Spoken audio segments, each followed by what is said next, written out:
Mga sangay, pag-usapan po natin itong lumabas ngayong impormasyon mula po sa international media na sinasabi mga sangkay na itong mga alien, ito po ay ibang mga nilalang kaysa po sa tao na naninirahan daw po sa ibang planeta ay nandito na daw po sa ating mundo. Maraming interesado mga sangkay sa usaping ito, no? At marami pong conspiracy theory tungkol dito. Pag-usapan po natin.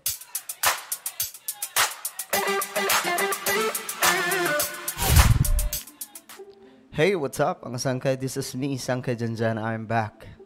At ito nga, pag-usapan po natin, mga sangkay, itong balita na ayon po sa report, sa pag-aaral daw po, nandirito na daw po itong mga sinasabing mga alien. Medyo nakakaano no? Medyo nakakagulat itong balita. But anyway, bago tayo mag-umpisa, pakisubscribe po muna yung ating YouTube channel. 1.23 million subscribers na po tayo dito sa YouTube. Parami po tayo ng parami mga sangkay. Kaya naman kung hindi ka po nakakapag-subscribe dito sa ating channel, isubscribe muna para maging kabilang ka po sa mahigit 1 million dito sa YouTube. So makikita nyo po yung subscribe button sa ibaba ng video na to. I-click nyo po yung subscribe, i-click nyo yung bell, at i-click nyo po yung all. Sa mga nanonood naman po sa Facebook, i-follow nyo po ang ating Facebook page. Okay? At eto, may papagawa lamang po ako sa inyo saglit. Sa mga nanonood po sa Facebook, sundan nyo lamang po ako. I-check nyo po sa itaas ng video, ito mismong pinapanood nyo, may makikita po kayo dyang 3 tuldok. I-check nyo po sa inyong mga cellphone. Kagaya po ng nakikita nyo sa video ngayon o sa screen, may tuldok po bandang itaas ng video, di ba? So i-check nyo po ng actual, mayroon po dyang makikitang 3 tuldok sa itaas ng video na to. Pindutin nyo po, mga sangkay, yung 3 tuldok, then pindutin nyo po yung show more. Okay? Okay, ganun lang mga sangkay. I hope na nasundan po ng lahat. Ngayon, ito na. Pag-usapan po natin ito. Very, very interesting. Ayon daw po sa pag-aaral, secret aliens could be here on Earth already. May mga sekreto daw po mga alien na andito na daw po sa ating mundo. Alam nyo kasi, may mga study na sinasabi nila na itong mga alien ay nagpaparamdam na daw po sa ating planeta. Pero, ewan ko mga sangkay kung kayo ay naniniwala. Pero, tingnan po natin. Now we ask the age-old question, are we alone in this universe? A recent study claims aliens could be living among us. Namumuhay na daw kasama natin. Okay, very interesting.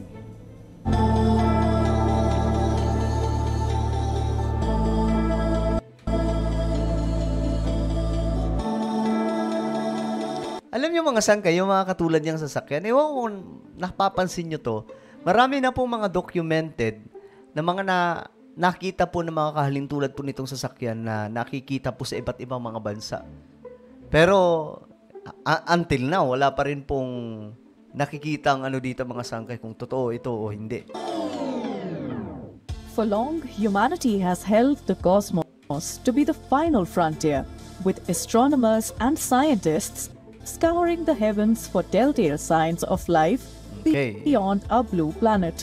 Okay, ito mga scientists daw talagang nagre-research ngayon, inaalam nila kung may mga lugar pa na maliban sa Earth na pwedeng matirahan o makikita po silang mga lugar, mga sangkay na kahalintulad po ng ating planeta. For millennia, human beings have looked at the stars pondering whether we are alone in the universe. Okay. Ito mga nakikita nyo mga sangkay, itong mga sobrang liliit na mga stars, karamihan po dyan is planet. Ang tawag dyan is exoplanets. Mga nasa labas na po ito ng solar system. Ngayon, may mga nakapagsasabi, mga sangkay, na marami daw po sa mga planetang yan na umaabot na po ng millions light years ang gap mula po sa Earth ay kahalintulad din daw ng ating planeta. Marami po ang mga scientists nakikita daw pong ganun. Kasi mayroon pong magnetic field kung tawagin. From ancient myths to modern science fiction, our fascination with the possibility of extraterrestrial life has endured. Now, a recent study from Harvard University's Human Flourishing Program has reignited this cosmic curiosity with an astonishing proposition. Okay, tingnan nga natin mga sangkay. Kasi ayon daw po sa pag-aaral Sabi po dito na ang claim po nila, meron na daw po mga alien na nakakasalamuha po natin na hindi lamang po natin napapansin. The aliens may already be living among us, Nabubuhay na po sila o kasama na daw po nating namumuhay sa ating planeta, yung iba. disguised as humans. Nagdi-disguise daw po mga tao. Ano to? Parang movie lang no? Parang movie. The intriguing hypothesis suggests that UFO sightings might be more than mere optical illusions or misidentified mundane objects. Naalala ko dito mga sangga, yung Terminator, di ba? Mukhang tao lang pero yung reality, hindi po siya tao. Isa po siyang alien. Alien ba tawag doon? Galing po siya sa ibang mundo. Instead, they could be evidence of intelligent beings stealthily operating on our planet. Perhaps even walking among us in disguise. The researchers envision a range of possibilities, each more captivating than the last. Could these entities be time travelers from Earth's future, seeking to observe their ancestral past? Ano yun? Itong mga alien din, pinag-aaralan tayo? Or might they be the descendants of an ancient, highly advanced human civilization, preserving their legacy in secrecy?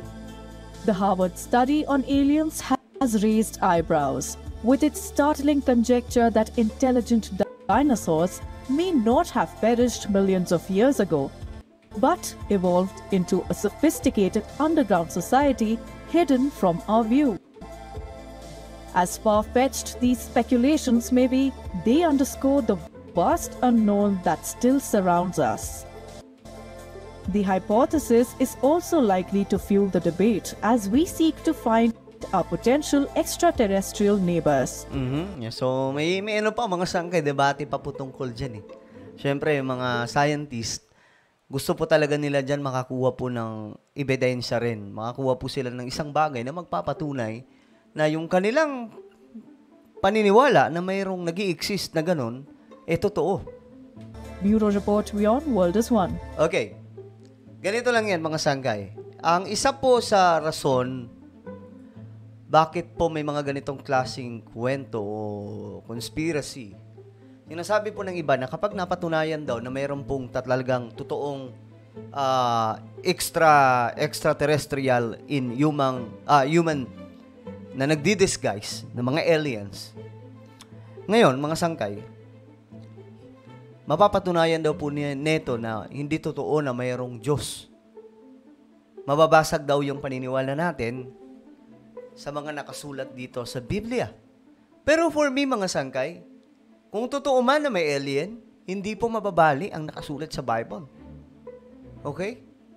That from the beginning, there is God. Sabi ng Bible in Genesis chapter 1 verse 1, in the beginning, God created the heaven and the earth. Pag sinabing heaven, hindi lamang po yan tumutukoy sa first sky na nakikita po natin or first heaven na nakikita po natin. Tumutukoy po yan sa buong universe na pagkalikha ng Diyos. Ngayon, sabi ng Bible, He is the Alpha and the Omega, the beginning and the ending. Ang sabi rin po sa Isaiah, maliban daw sa Kanya, wala nang ibang Diyos. Sa madaling sabi, Siya ang creator ng buong universe. Ano pa man, kung mayroon mang totoong alien na nabubuhay sa ibang planeta, hindi pa rin po mababasag kung anong sinasabi ng Bible Let's say, totoong mayroong mga alien. Likha rin po sila ng ating Panginoong Diyos. Kasi sinabi po dito, di ba? He is the Alpha and the Omega, the beginning and the ending. Siya ang una. Siya ang pasimula. Siya rin po ang katapusan. Ngayon, mga sangkay, anong sinasabi ng Bible? Sabi ng Bible, mga sangkay, ito. Gusto ko lang mabasag po yung ilang sa mga information tungkol po dyan. Ayon po sa Biblia, in Philippians chapter 2, that at the name of Jesus Christ, every knee should bow. Ito ang nabanggit.